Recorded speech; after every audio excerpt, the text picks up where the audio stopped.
것입니다. 이 시간 우리 하나님 말씀을 한번 보겠습니다. 구약 성경 느헤미야서, 에스라, 느헤미야, 에스더, 욥기 이렇게 나갑니다.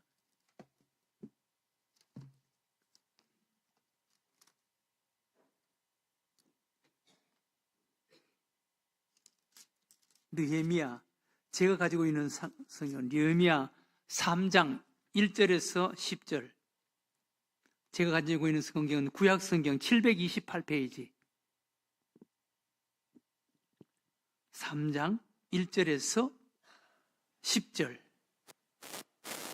한 절씩 우리 말씀을 교독으로 한번 읽어보겠습니다. 제가 1절 읽겠습니다. 그때 대제사장 엘리야십이 그의 형제 제사장들과 함께 일어나 양문을 건축하여 성별하고 문짝을 달고 또 성벽을 건축하여 한메아 망대에서부터 하나넬 망대까지 성별하였고, 그 다음은 여리고 사람들이 건축하였고 또 그 다음은 이므리의 아들 삭골이 건축하였으며,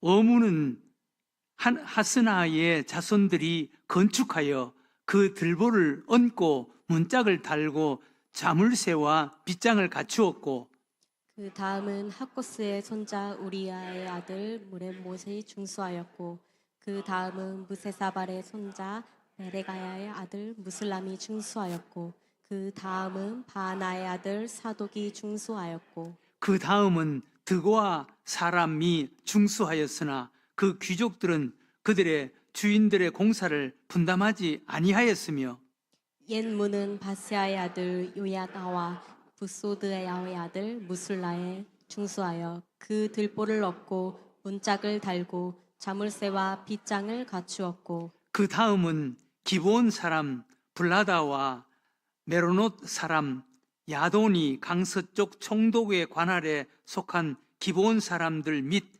미스바 사람들과 더불어 중수하였고, 그 다음은 금장색 할헤야의 아들 우시엘 등이 중수하였고 그 다음은 향품 장사 하나냐 등의 중수하되 그들이 예루살렘의 넓은 성벽까지 하였고, 그 다음은 예루살렘 지방의 절반을 다스리는 르후의 아들 르바야가 중수하였고, 다 같이 읽겠습니다. 그 다음은 하루맘의 아들 여다야가 자기 집과 마주 대한 곳을 중수하였고, 그 다음은 하삼르야의 아들 합두스가 중수하였고, 네, 거기까지만 읽겠습니다. 우리 느헤미야서 3장을 읽었는데 느헤미야서 1장, 2장, 3장 다른 사건들이 이제 소개됩니다. 느헤미야서에서 우리는 느헤미야, 선지자 느헤미야의 위대한 모습을 하나님께서 우리들에게 소개합니다. 우리도 이 느헤미야의 신앙, 느헤미야의 열심, 또 느헤미야의 헌신, 이런 믿음을 우리가 배워야 되는 거예요. 느헤미야 1장과 2장, 3장에서 느헤미야의 정말 아름다운 느헤미야의 신앙의 인격, 자세, 삶의 모습을 소개하는데, 느헤미야서 1장에 보면 느헤미야는 포로로 끌려간 그곳에서 왕의 술관원이 되었다 그랬습니다. 왕의 술관원, 포로로 끌려가서 왕의 술관은 왕의 파티를 책임지는 지도자가 된 거예요. 그러니까 포로로 끌려간 사람이 그 나라의 왕의 가장 귀한 것을 책임지는 지도자가 된 거예요. 이건 보통 사람이 할 수 있는 것이 아니에요. 다니엘과 그 세 친구들도 하나님의 특별한 지혜가 있어서 포로로 끌려가서 거기서 아주 그 높은 지위, 총리, 거기는 총리 한 사람이 있었던 것이 아니라 여러 사람들의 총리가 있어서 나라를 다스리는 이런 자였는데, 그 중에 가장 대표적인 총리가 바로 다니엘이었습니다. 하나님께서 그렇게 높여주시는 거예요. 그러니까 우리가 정말 하나님을 잘 믿으면, 우리가 정말 예수를 잘 믿으면 어디에 있든지 그 사람은 인정받아야 돼요. 예수 믿는 사람들이 어느 직장에 들어가든 어느 곳에 가서 일을 하든 인정을 받아야 돼요. 참 저 사람은 성실하다. 저 사람은 참 진실하다. 참 헌신되어 있다. 이런 모습으로 그 일하는 곳에서 인정을 받을 수가 있어야 됩니다. 예. 요셉도 노예로 끌려갔고 그리고 감옥에 들어갔고 했지만 어디를 가든지 요셉 하나님이 그와 함께 하셨다 라고 소개합니다. 그래서 어디를 가든지 요셉은 인정받고 높여지기 시작하는 거예요. 느헤미야가 바로 포로로 끌려가서 술관원이 되었습니다. 술관원이 되었으면 왕의 그 파티 이를 책임지는 이런 지위, 이런 위치에 있었기 때문에 느헤미야는 평생 부귀 영광을 누릴 수 있는 이런 사람이었습니다. 포로로 끌려가서 자기 나라의 지도자들의 잘못해서 백성들을 타락하게 만들고 하나님을 믿지 못하도록 백성들을 잘못된 것으로 이끌고 그렇게 해서 나라가 쇠약해지고 나라가 어려워져서 그래서 다른 나라의 공격을 받고 포로로 끌려간 상황이면은 느헤미야가 그 나라 자기 나라의 리더자들 지도자들에 대한 그런 어떤 상처가 얼마나 많았겠어요. 네.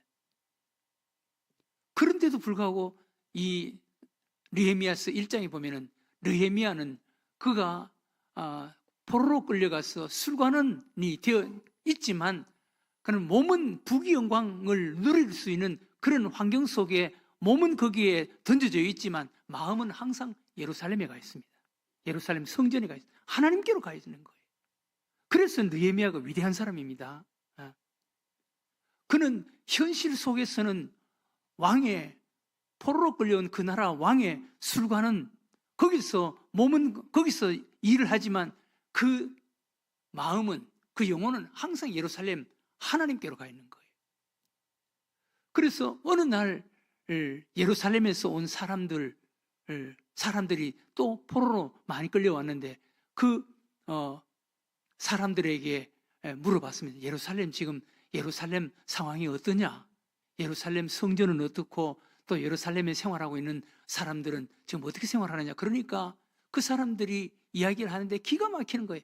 예루살렘 성전은 허물어졌고 성벽은 불타고 그리고 예루살렘 거민들은 뿔뿔이 흩어져서 그냥 지방으로 타국으로 이렇게 뿔뿔이 흩어져서 생활하고 있다. 예루살렘은 그냥 폐허와 같은 그런 상황이다 라고 이야기하는 거예요. 그 소리를 듣고 느헤미야는 3일 동안 금식하면서 울었다 그래요. 네, 금식하면서 울었어요. 예루살렘 성전이 이렇게 돼버렸구나. 예루살렘 거민들이 그렇게 뿔뿔이 흩어져서 나그네가 되고 폐가처럼 이렇게 되어버렸구나. 그 때문에 느헤미야는 거기서 3일 동안이나 금식하면서 울었습니다. 근데 어느 날 왕이 느헤미야를 부릅니다. 느헤미야를 부르는데 느헤미야가 왕 앞에 가는데 왕이 느헤미야에게 묻습니다. 아니 자네 무슨 일이 있나? 자네 얼굴이 왜 그렇게 안색이 좋지 않느냐? 그랬더니 느헤미야가 그 순간 또 하나님 앞에 기도했다 그래. 예. 왕이 질문하는데 마음속으로 기도하는 거예요. 하나님, 왕의 마음을 감동시켜 주세요. 그러면서 기도하는 거예요. 그러면서 느헤미야가 이야기하는 거예요. 왕이여 용서하세요. 그러면서 이방 나라 왕은 예루살렘 성전이 세워지고 예루살렘 중심으로 성전 중심으로 유대 사람들이 모인다 그러는 것을 제일 싫어하는 거예요. 그럼 그게 그들의 힘이 되니까. 네. 그런데 느헤미야가 그 왕에게 이야기하는 거예요. 왕이여 내가 이야기를 들으니까 예루살렘 성전은 허물어지고 성벽은 불타고 예루살렘 거민들이 뿔뿔이 흩어졌다고 합니다. 왕이여 용서하세요. 제가 예루살렘에 돌아가서 성전을 수축할 수 있게 해주세요. 그러면서 기도하는 거예요. 그랬더니 그 왕이 그것을 허락하는 것입니다. 왕은 그 소리를 들으면 왕은 가장 기분 나쁜 소리고 왕이 화를 낼 수 있는 그런 소리예요. 그런데 하나님께서 그 왕의 마음을 감동시켜 주시는 거예요. 느헤미야 그 소리를 듣고 느헤미야에게 허락하는 거예요. 그런데 느헤미야가 거기서 그 조국 예루살렘으로 돌아가는 그 길에 얼마나 많은 방해가 있고 얼마나 많은 위험이 있는지 모릅니다. 그리고 성전을 건축을 시작하기까지 얼마나 많은 방해가 있는지 모릅니다. 그런 어려움을 극복하고 이제 성전 건축을 시작하는 거예요. 3장에서 성전 건축을 시작하는데 3장에서 하나님께서 느헤미야의 위대함을 우리들에게 소개하는 것은 수많은 사람들을 끌어다가 수많은 사람들이 예루살렘 성전 건축에 동참하게 하는 거예요. 예. 오늘 우리가 10절까지 중수하였고 누가 어느 지파 누가 무엇을 중수하였고 어느 지파 누가 무엇을 중수하였고 계속 그 3장 끝날 때까지 그게 나오는 거예요. 느헤미야서 1장의 느헤미야는 그가 왕의 술관원의 그런 지위, 그런 자리에 있으면서도 몸은 거기에 생활하면서도 마음은 예루살렘 성전에 가 있는 이 느헤미야를 소개합니다. 2장에는 느헤미야가 그 예루살렘까지 가서 성전 건축을 시작하기까지 수많은 그런 방해가 있었고 시기 질투가 있었고 그것을 못하게 막는 세력들이 있었지만 그것을 극복하고 참아내고 이겨내고 그리고 성전 건축을 시작하는 거예요. 3장에서 하나님께서 느헤미야의 위대함을 소개하는 것은 수많은 사람들을 그 예루살렘 성전 건축에 함께 참여를 시켰다라는 것입니다. 수백 가지의 성전 수축 공사에 42개 지파 그룹 대표가 이렇게 등장합니다. 어느 지파 어느 대표 누가 중수하였고 42개 그룹 대표가 이제 소개됩니다. 성전을 건축하는데 다양한 사역에 수많은 지역, 수많은 지파 자손들이 하나 되어서 참여하도록 이끄는 리더십을 발휘하고 있는 거예요. 이게 느헤미야의 또 하나의 위대한 모습입니다.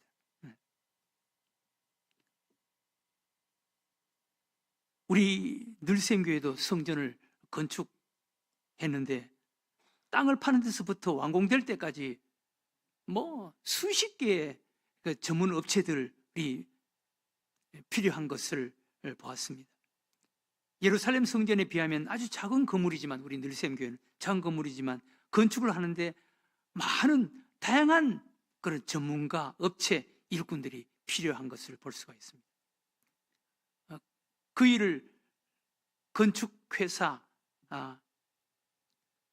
회장, 사장, 현장 소장, 현장 기사, 다양한 그런 업체들, 일꾼들이 참여해서 이 성전을 건축하게 된 것입니다. 느헤미야가 바로 수많은 사람들로 하여금 거대한 성전 수축 공사 그 사역에 참여하게 하는 것입니다. 어떤 능력 있는 사람, 능력 있는 위대한 사람은 자기 혼자 일을 다 할 줄 아는 사람이 아니라 많은 사람들을 그 일을 하도록 참여시키는 능력이 정말 능력 있는 사람이다 라는 글을 읽어봤습니다.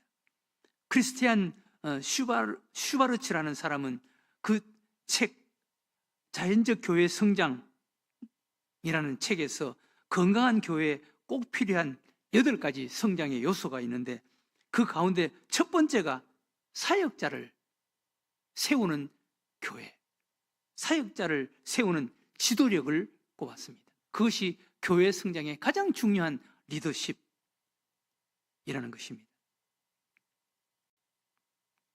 우리 하나님께서는 하나님이 직접 그 일을 하시는 분이 아니라 하나님께서 세우시는 사람들을 통해서 하나님의 일을 하게 하시는 것입니다.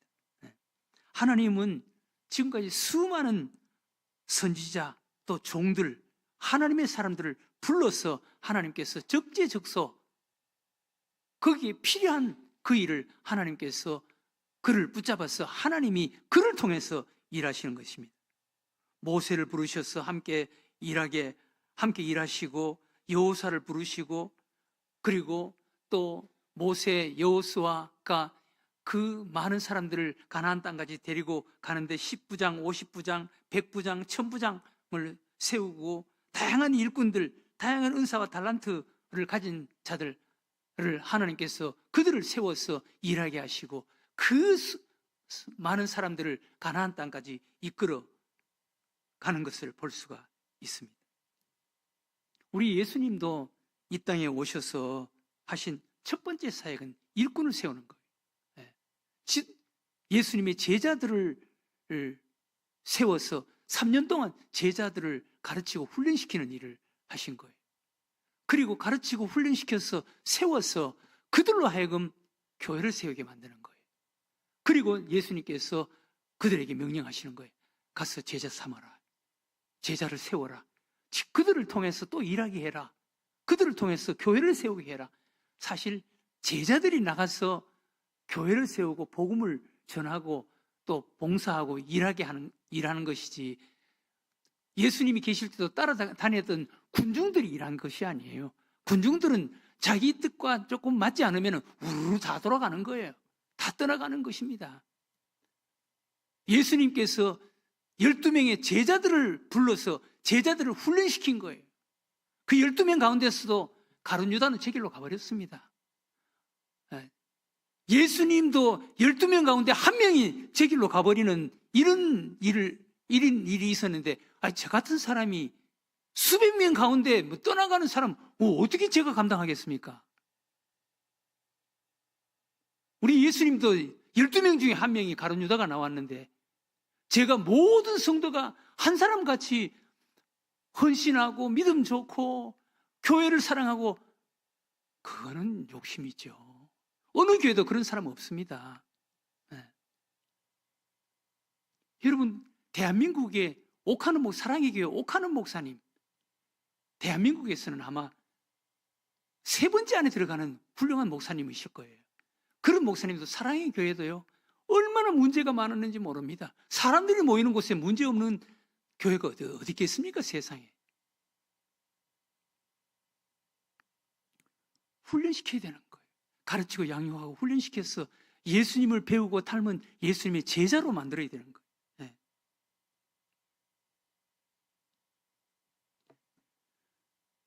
오늘 느헤미야에게 볼 수 있는 3가지 지도력을 볼 수가 있습니다.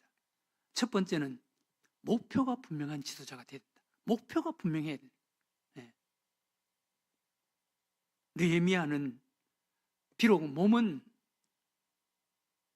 포로로 끌려간 그 자리에 있었지만, 그리고 거기서 하나님을 믿는 믿음의 사람으로 최선을 다해서, 지혜롭게 최선을 다해서 포로로 끌려온 자가 왕의 술관원의 자리에까지 올랐지만, 그는 그 마음속에 항상 하나님을 바라보고 하나님을 믿는 믿음을 가졌습니다. 그리고 그는 예루살렘의 그 소문을 듣고 하나님 성전 수축에 대한 그런 거룩한 목표, 분명한 목표를 마음속에 담았습니다. 여러분, 우리도 보이는 건물, 교회 건물은 이미 우리 교회는 세워져 있잖아요. 이제 보이지 않는 교회를 세워가는 이런 교회가 되어야 하는 줄로 믿으시기 바랍니다.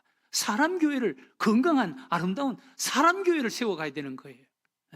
건물은 광명시에서 이 정도면 빠지지 않는 그런 건물입니다. 그러나 이제는 늘생교회 보이지 않는 교회, 예수 그리스도의 몸인 교회를 세워가는 이런 거룩한 분명한 목표가 있어야 됩니다.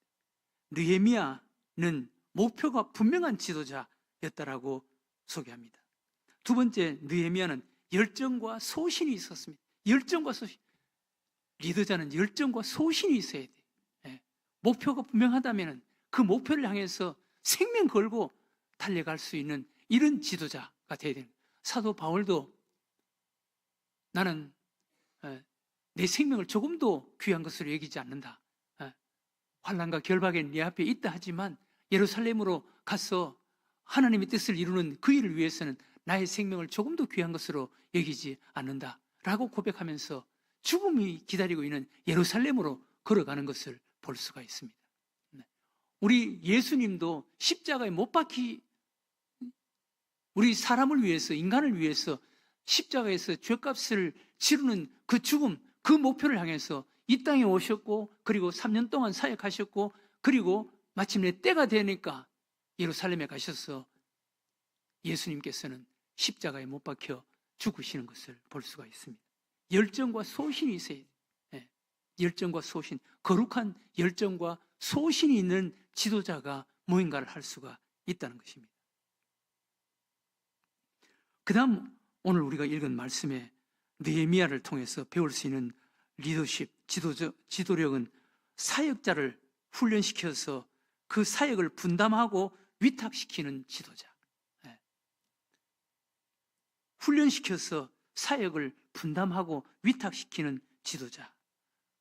우리 늘샘교회가 좋은 교회가 되려면 정말 훈련된, 헌신된 좋은 일꾼들, 좋은 지도자들이 많이 배출돼야 돼. 그 교회가 건강한 교회, 은혜로운 교회, 하나님께서 일하시는 교회가 되는 줄로 믿으시기 바랍니다. 네. 잘 훈련돼서 세워져서 헌신된 사람들이 많은 교회. 옥하는 목사님이 그런 말씀을 한번 하셨다고. 저도 사실 제가 은퇴를 이제 몇 개월 앞두고 뭐가 목사로서 바른 목회인가 아직도 제가 판단이 잘 서지 않습니다. 교회는 크게 두 부류의 교회가 있습니다, 여러분. 한 부류는 직분자를 중심으로, 직분을 중심으로 일을 맡기는 교회가 있습니다.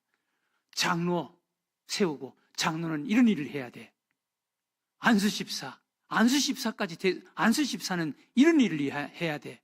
적어도 장로, 안수집사, 권사는 이 봉사를 해야 돼. 그러면서 직분 중심으로 일을 맡기고 일을 시키는 교회가 있습니다. 한 부류의 교회입니다. 그런데 저는 반대였습니다. 저는 직분 중심으로 직분을 이 사역을 맡기는 것이 아니라 직분이 없다 그러더라도 훈련되어서 세워지고 헌신된 사람을 중심으로 일을 하는 것이 맞다. 교회는 직분이 일하는 것이 아니다.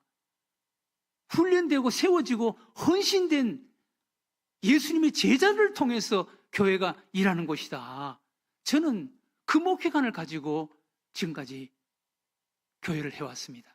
옥하는 목사님도 돌아가시기 전에 목사님들에게 나는 지금까지 평생을 제자훈련을 해왔고 제자훈련을 한 훈련된 사람들에게 사역을 맡기는 이런 목회관을 가지고 해왔는데 제자훈련을 내가 그렇게 시켜도 제자훈련 받은 사람들도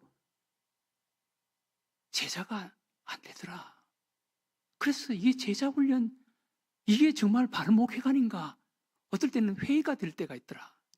그런 이야기를 하셨다 그래요. 그러나 옥하는 목사님도 그런 말씀을 하시고 그럼에도 불구하고 교회는 제자훈련을 해야 돼. 저도 마찬가지입니다.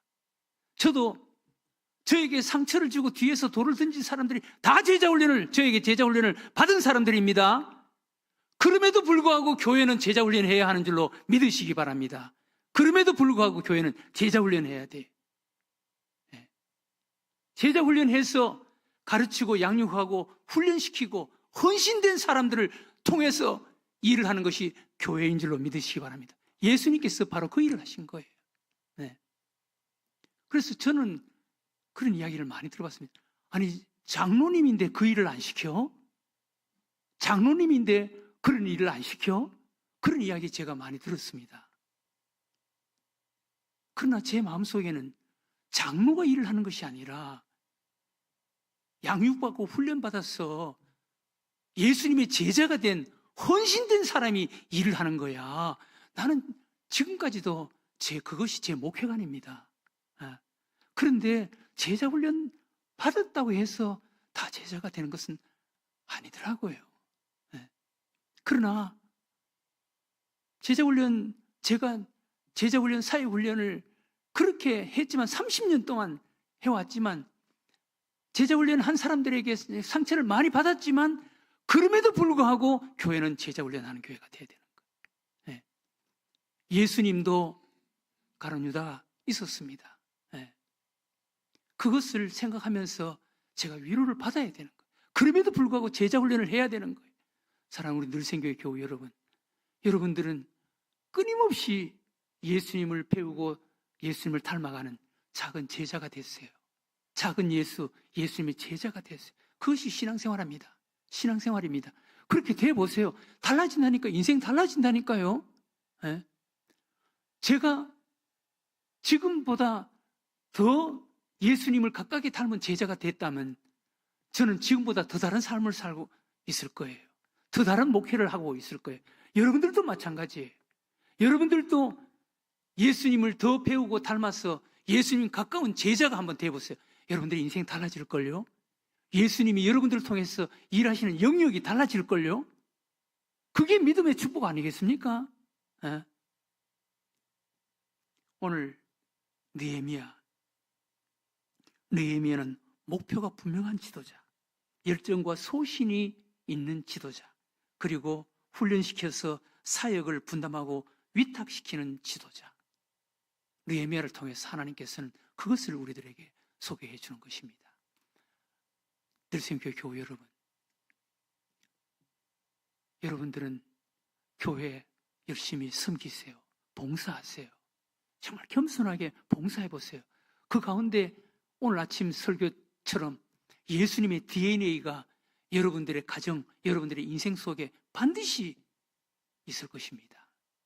그런 모습으로 믿음 생활하는 헌신되어서 섬기는 여러분들이 되시기를 주의 이름으로 축원합니다.